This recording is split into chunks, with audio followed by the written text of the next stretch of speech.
I sat in a bankruptcy courtroom packed with strangers, not because I was out of money, but because my parents wanted the entire city to believe I was destitute. My mother wept into her silk scarf while my brother smirked, certain I would be humiliated publicly.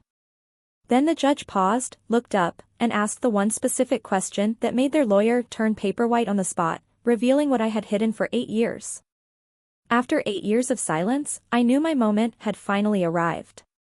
Drop a comment and let me know where you're listening from and what time it is for you right now. I'd love to know who's part of our community. My name is Victoria and I am 36 years old. I sat at the defendant's table in the federal bankruptcy court in downtown New York, my hands folded on the cool mahogany surface. The air conditioning was humming a low industrial drone, fighting a losing battle against the tension packed into the room. This was not a standard bankruptcy hearing.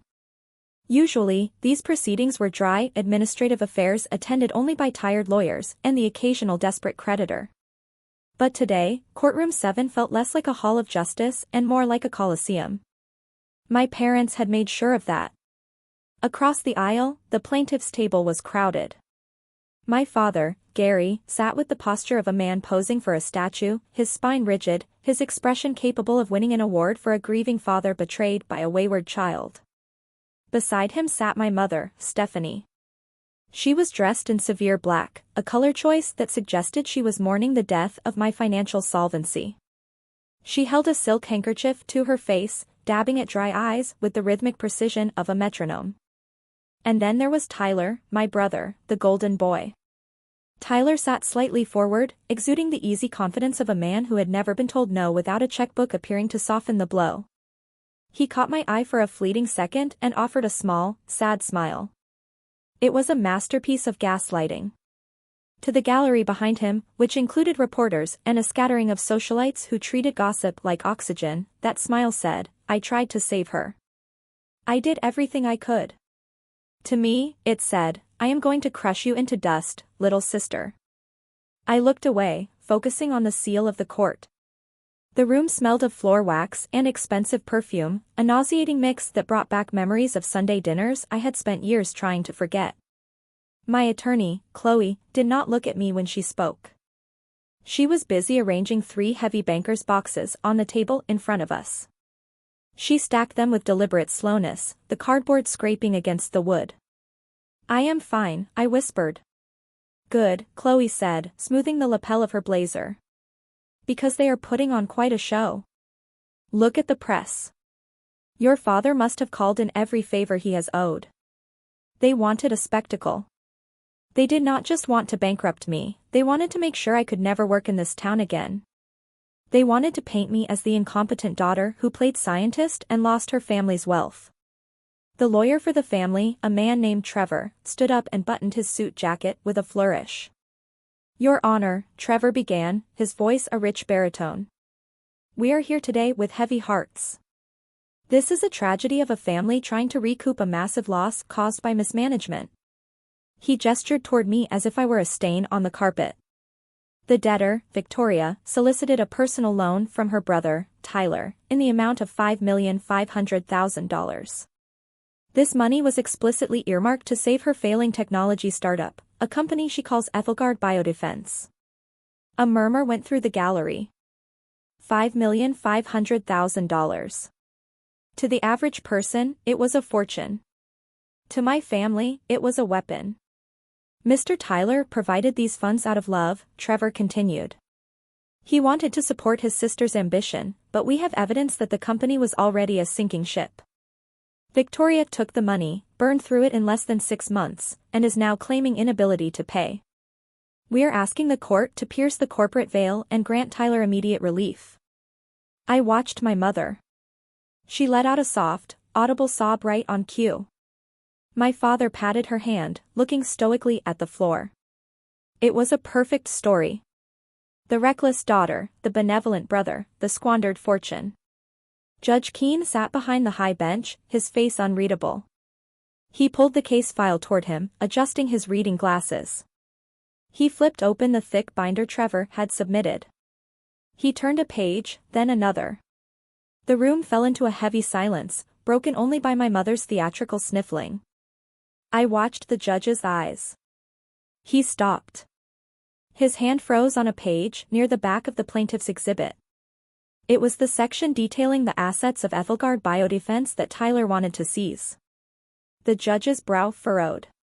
He tilted his head slightly as if he were trying to read fine print that did not make sense. He looked up at the ceiling for a moment, narrowing his eyes, searching his memory. Then he looked back down at the document. The atmosphere in the room shifted. Sensing a disruption in the rhythm of the performance, Judge Keene slowly took off his reading glasses. He folded them and placed them on the bench. He looked at me. It was not the look of a judge looking at a defendant. It was the look of a man trying to solve a puzzle that had just changed shape in front of his eyes. "Victoria," the judge said. His voice was quiet, but the microphone picked it up and amplified the bass, sending a rumble through the floorboards. "Yes, Your Honor," I said, standing up. "I was reviewing some federal filings this morning with my coffee," the judge said conversationally, though there was steel underneath the tone. "There was an extensive report about the new national biodefense safeguards being implemented. The report mentioned a specific contractor, a firm that has apparently just secured a classified contract to overhaul the security protocols for regional vaccine reserves. A firm that is considered a hidden unicorn in the sector." He looked at the file again. The name of that company was Ethelgard Biodefense. My mother stopped dabbing her eyes. Her hand froze midair. The judge looked at Trevor. "Mr. Trevor, your filing states that Ethelgard is a failed startup with no viable product and zero solvency. You are asking this court to place a company which I am now led to believe is currently managing active national security infrastructure into the hands of a private creditor based on a family dispute." Trevor stood up, his voice cracking. "Your Honor, my client believes the media reports are exaggerated. The reality," the judge interrupted, his voice rising, "is that I am looking at a bankruptcy petition for a company that just signed a government contract worth more than $250 million. A gasp went through the room. It wasn't from the gallery. It was from my father. Gary turned to stare at me. The shock on his face was genuine. He didn't know. He thought he was crushing a laboratory project. He didn't know he was trying to bulldoze a bunker. "I have a question," Judge Keene said, leaning forward. "And I want a very careful answer. Why is a company that safeguards federal infrastructure listed in my docket as a hobby?" I looked at Tyler. He was staring at the table, his jaw clenched. He knew. Of course, he knew. That was why he was here. He wasn't trying to collect a debt. He was trying to hijack a clearance. I looked back at the judge. I kept my face completely neutral, masking the satisfaction blooming in my chest. "Because, Your Honor," I said, my voice steady and clear.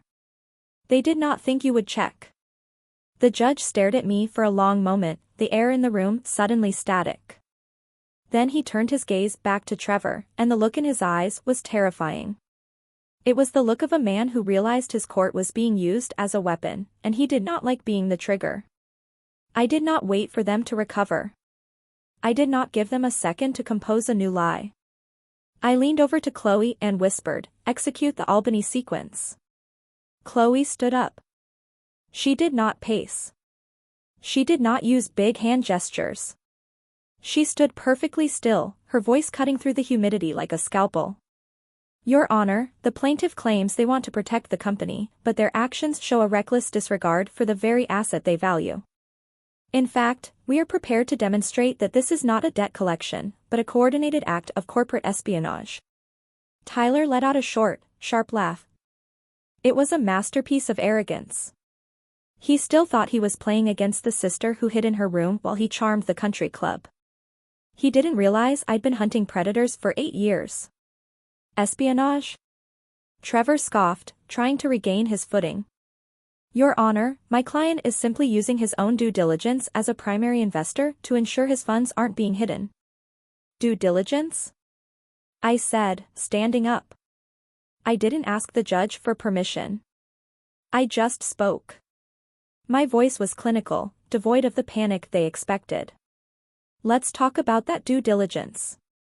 Because 30 minutes ago, your client sent an emergency motion to this court alleging that I was attempting to hide assets in a secret facility in Albany. Is that correct? Trevor buttoned his jacket, regaining his smugness. Yes. We have credible intelligence that you were planning to move the vaccine cold chain equipment and the proprietary source code to an undisclosed warehouse at 412 State Street in Albany at midnight tonight. I watched Tyler. He was leaning forward, nodding, his eyes gleaming with the belief that he finally had me cornered. He had a specific transaction code memorized, a piece of information he thought was the key to my kingdom. And how did you obtain this intelligence, Tyler? I asked, looking directly at my brother. The proprietary deployment site was classified. Our internal inventory schedules are encrypted. Only my executive team has access to that specific server. Family has a way of hearing things, Tyler said, his smirk returning. When you're as reckless as you've been, Victoria, secrets leak. You're right, I said, a small, dangerous smile playing on my lips. Secrets do leak. Especially when you pay for them. But there is a problem with your intelligence. I gestured to Chloe, who pulled a single sheet of paper from the top box. It was a memo, stamped with the Ethelgard seal. Your Honor, Chloe said, passing the document to the bailiff. This is the intelligence Mr. Hawthorne is referencing. It is a confidential memo I issued to my management team exactly 48 hours ago. It details the emergency relocation of assets to a facility in Albany. Judge Keene scanned the paper. I see the address here. 412 State Street. Exactly, Your Honor, I said. The only problem is that 412 State Street in Albany does not exist. It is a vacant lot owned by the city. There is no warehouse. There is no cold chain equipment moving there tonight. There never was. The silence that followed was different this time. It was the silence of a trap snapping shut. I suspected there was a leak in my company, I continued, my voice steady and lethal. I suspected my brother was paying my lead researcher, Ethan, to feed him information. So, I fabricated a confidential memo. I told my team, and only my team, that we were moving servers to a secret location in Albany. I loaded that memo with a fake address and a fake inventory list. I pointed at the motion on the judge's desk. That lie is the only reason the word Albany exists in this case. The fact that it appears in my brother's legal filing proves beyond a shadow of a doubt that he has compromised an employee within Ethelgard and is using stolen, fake data to orchestrate this bankruptcy. Tyler's face went from smug to a sickly, grayish pallor. He looked at Trevor, but Trevor was staring at the fake address on the paper, his hands beginning to shake. They hadn't just been caught lying about a loan. They had just proven they were committing wire fraud and corporate espionage in a federal courtroom. They weren't shocked by what they had done, I thought, watching my brother's smirk finally die. They were shocked that I had stopped playing along. To understand why my father looked at me with such genuine shock in that courtroom, you have to understand the ecosystem that created Gary Hawthorne. We grew up in a world where wealth does not shout, it whispers. And usually, it whispers about who is falling behind. My father ran Hawthorne Crest, a firm that managed money for families who had stopped working 3 generations ago. His job was to shake hands and ensure that the interest rates remained slightly higher than the inflation rates. Tyler was the crown prince, groomed to order in French and wear blazers before he could tie his shoes. And then there was me. I was the glitch in the Hawthorne matrix. While my peers were vying for internships at investment banks, I was obsessing over the invisible grid that kept the world alive. I fell in love with molecular biology and the security of medical infrastructure. I didn't want to manage capital, I wanted to protect the biological nervous system of the modern world. I remember the day I tried to explain this to my family. It was a Sunday in late November, 8 years ago. We were in the library, a room that always smelled of leather and lemon polish. I had prepared a pitch deck, market analysis, and a roadmap for a startup focused on securing vaccine distribution chains. I was passionate, precise, and completely blind to the temperature in the room. When I finished, my father didn't even look at my charts. He took a sip of his whiskey and set the glass down with a soft, dismissive clink. "This is a hobby, Victoria," he said, his voice smooth and cold. "It is toys for kids who live in basements. It is not a career for a Hawthorne. We manage capital. We do not crawl around in cold storage rooms." What he didn't tell me then, what I only discovered weeks later, was that while he was calling my work a hobby, he was already negotiating to sell my early patents. He needed $5,500,000 to cover a hole in his own accounts, and he used my worthless research as the currency to save his own skin. People often ask why I didn't just leave right then. Why I stayed for 8 years, taking their calls and attending their dinners. They don't understand the invisible chains of a survivor. For a long time, I lived in a house that felt like a prison without bars. My family didn't use physical locks, they used the psychological chains of a belonging and the constant threat that without them, I was nothing. I didn't stay because I was weak.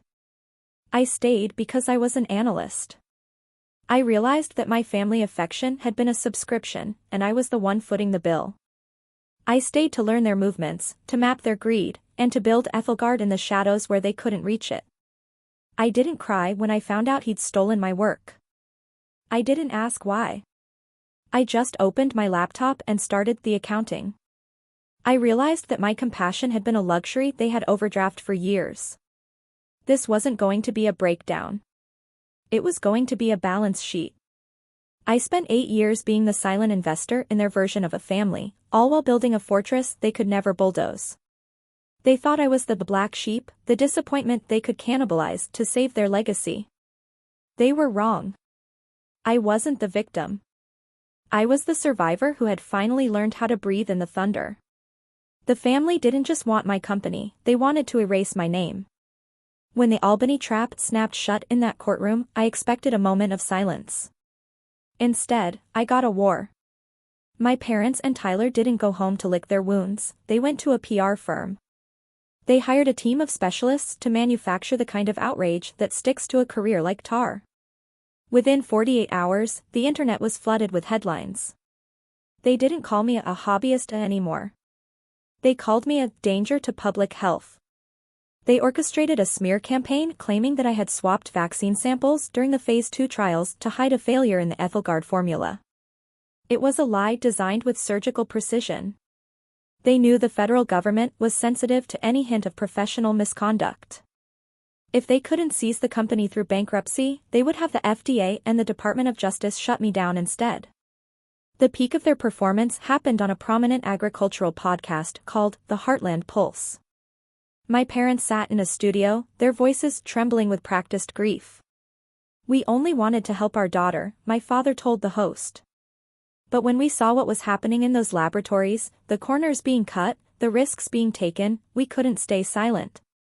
We are a family of integrity. We have been for generations.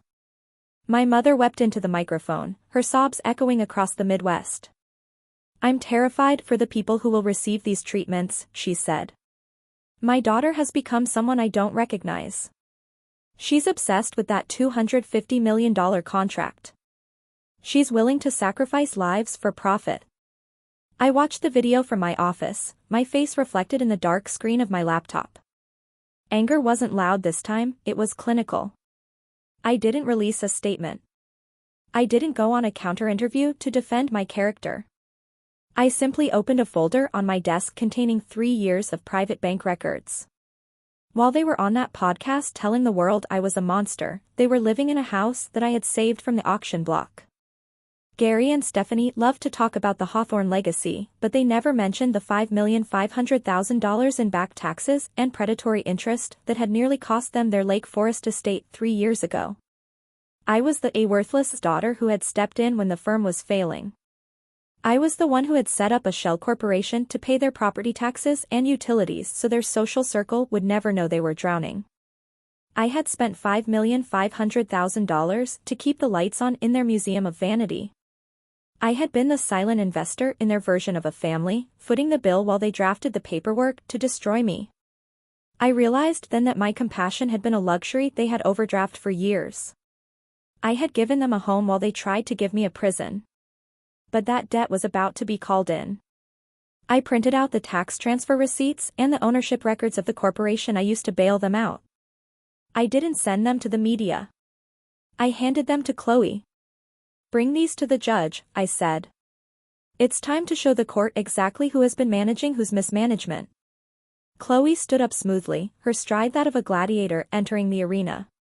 She didn't look at the cameras or the gallery of socialites. She looked at the judge. This wasn't a defense anymore. It was a forensic reckoning. "Your Honor," Chloe began, her voice cool and measured. "The plaintiff's entire case rests on a single document, the so-called Strategic Investment Agreement. They claim this document proves a debt of $5,500,000. We claim it proves a systemic attempt to defraud the federal government and my client." She reached into the first box and pulled out a thick binder labeled Audit 2025.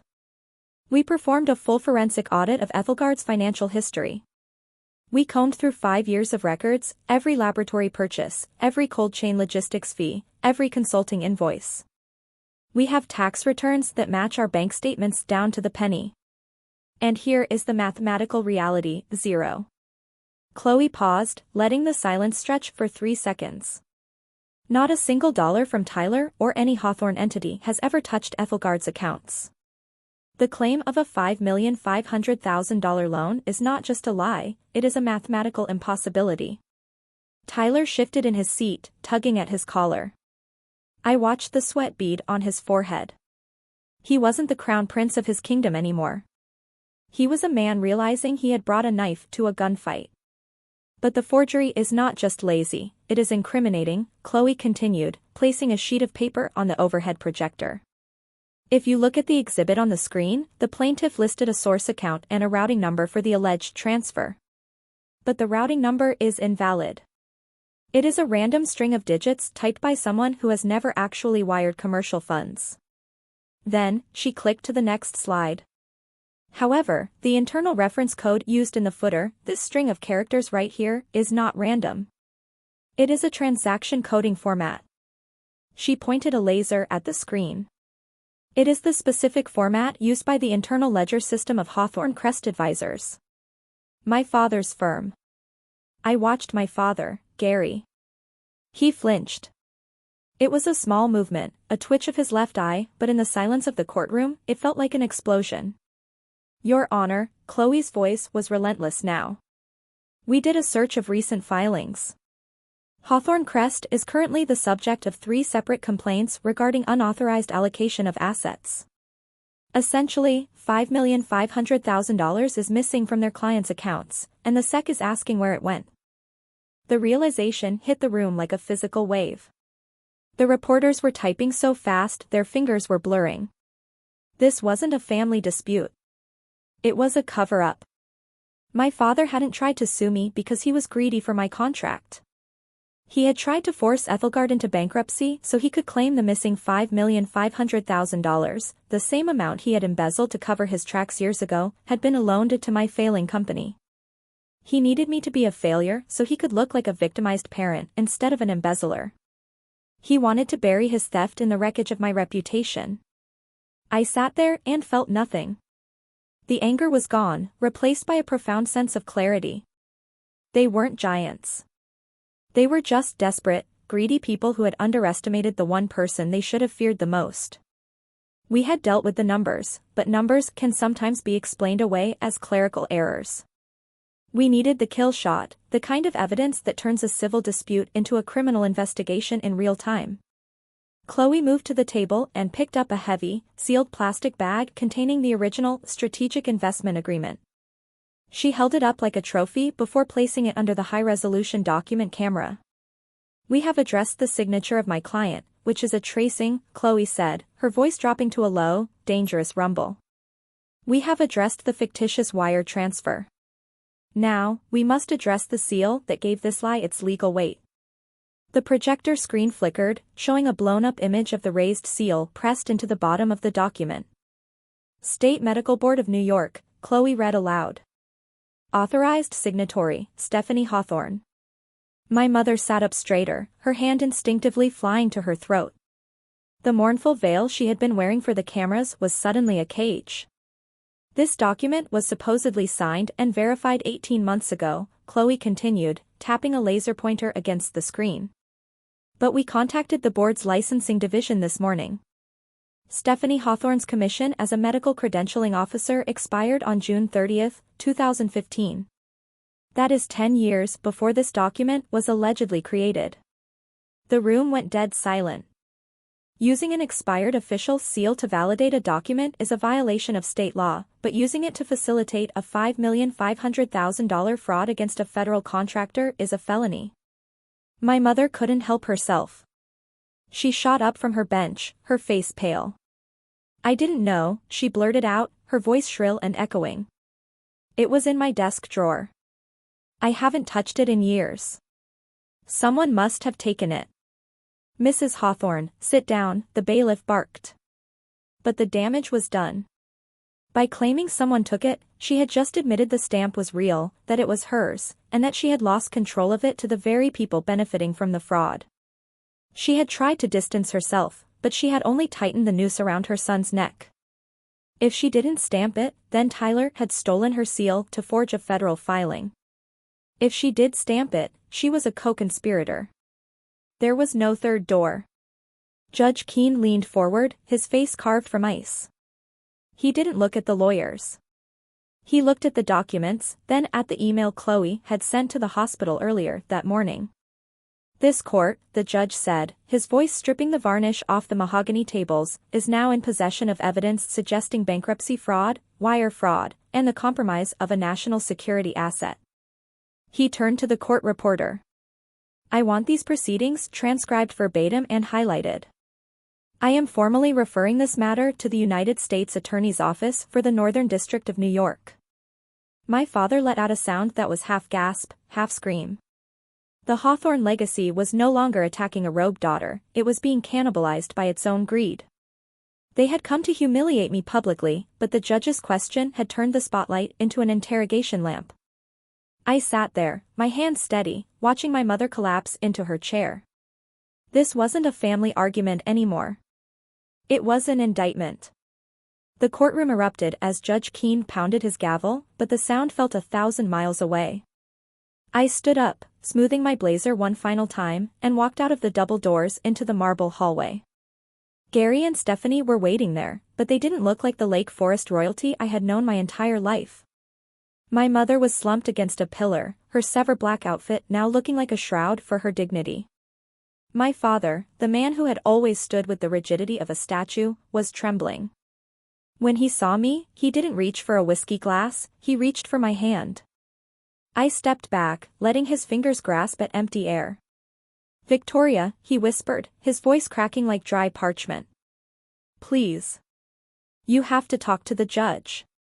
Tell them it was a mistake. Tell them the money was just an internal misunderstanding. They're talking about Tyler. They're talking about federal prison. Stephanie let out a sob and actually sank to her knees on the cold marble floor, her manicured hands clutching at my navy suit. He's your brother, Victoria. He's just a boy. You've won. You have your company. Don't destroy your family. I looked down at them and realized I was witnessing the inevitable collapse of the hollow. For years, I had believed they were giants, but standing there, I saw the truth of the module I had built in my mind, the illusion of power held by an empty wallet. Their entire position in the world was a facade they had rented with money and a stolen reputation. They were obsessed with the difference between having immaterial wealth and being people of character.